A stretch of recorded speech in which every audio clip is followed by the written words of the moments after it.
One of the first things you're taught in high school when you're introduced to geometry is the polygon interior angle sum theorem, which I'm pretty sure everyone has heard of at least once. In case you haven't, in which you're in the minority, it basically states that any polygon, which in other words is just a two-dimensional shape with straight sides, consists of interior angles that sum up to 180 times 2 less than the amount of sides it has. By far, the most common application of this theorem is with a triangle.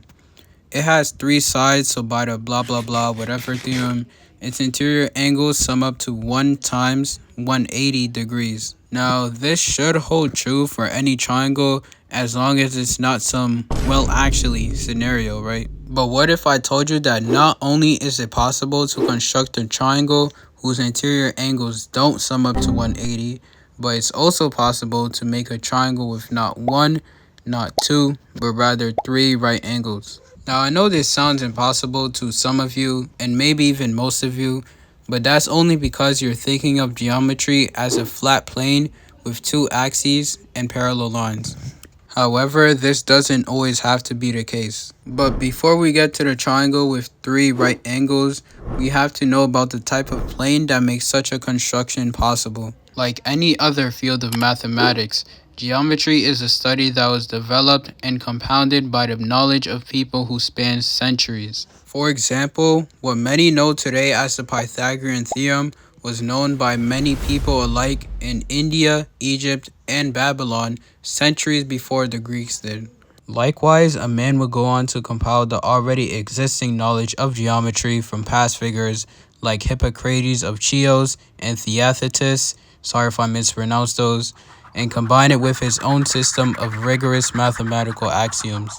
The man's name was Euclid, and the book he published by combining these ideas would go on to become what most would consider to be the most important geometry work of all time. He called his book The Elements, which is also commonly referred to as Euclid's Elements. What really made Euclid's work stand out among his peers at the time was his axiomatic approach to building a system of geometry. In The Elements, Euclid defined the foundations or the pillars that held the entire logical structure of the book together. Euclid called these foundations axioms. They're basically like these statements or these expressions that are accepted as true without proof. Euclid lists a total of 5 axioms that he builds the rest of his work from. Put simply, he says that 1. A line can be drawn from any 2 points. 2. A line can be extended from an already existing line in a straight line. 3.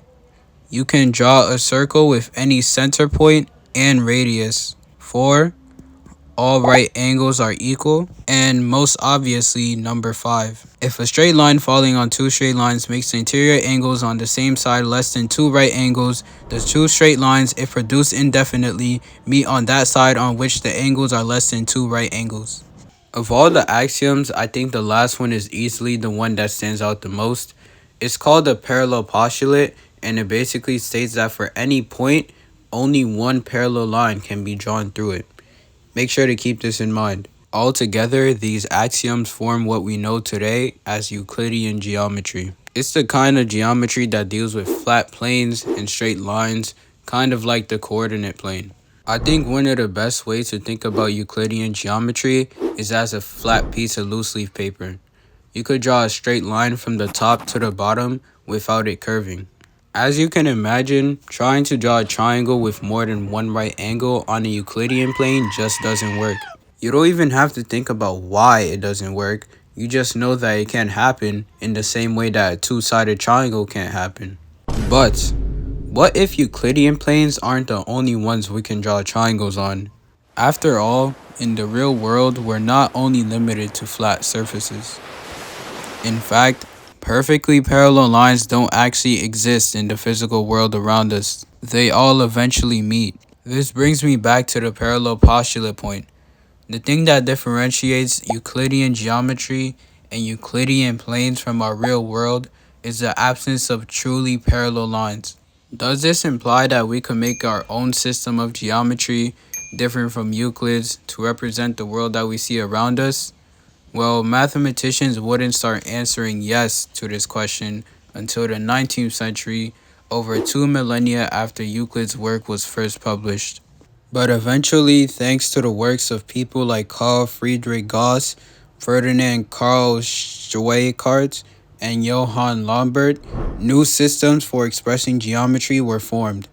These systems, which do not follow the parallel axiom that Euclid introduced, are known as non-Euclidean geometries. Non-Euclidean geometries can be further divided into different types, but the two most general forms are hyperbolic geometry and elliptic geometry.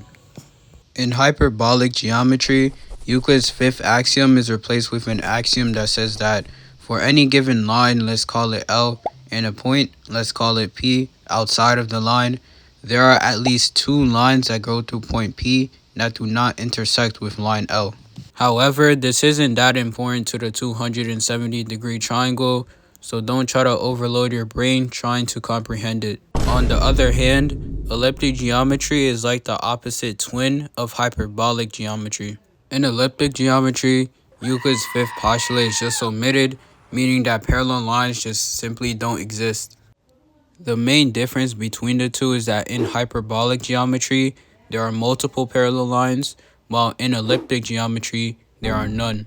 If Euclidean geometry was like a flat piece of loose leaf paper, like I said earlier, then you can think of hyperbolic geometry as a piece of paper that extends outwards away from you, and elliptical geometry as a piece of paper that curves into itself like a sphere. With elliptical geometry, things that seem true on the Euclidean plane suddenly become false, and vice versa. For instance, the Pythagorean theorem, which we all know and love, doesn't always hold true in elliptical planes. On the other hand, things like 270-degree triangles suddenly become possible. But how do we actually draw this triangle on our newly acquired elliptical plane? Well, by definition, a triangle is a shape formed by three straight lines, with lines being defined as the shortest path from one point to another. In Euclidean geometry, lines appear straight because the shortest path between 2 points is also straight, but in elliptical geometry, the shortest path between 2 points is actually a curve. Therefore, quote-unquote straight lines actually become curves when you take the shortest path between 2 points. Let's try to put these ideas into practice. Imagine an elliptical plane. Okay, I know you're not Doctor Strange, so just imagine a sphere shaped like the Earth. Start at any point on the equator of this sphere and label it M. Next, draw the shortest path from point M to the North Pole, which we'll label point N. Because you're going straight with apostrophes up from the equator, the angle formed between the equator and line MN is actually 90 degrees.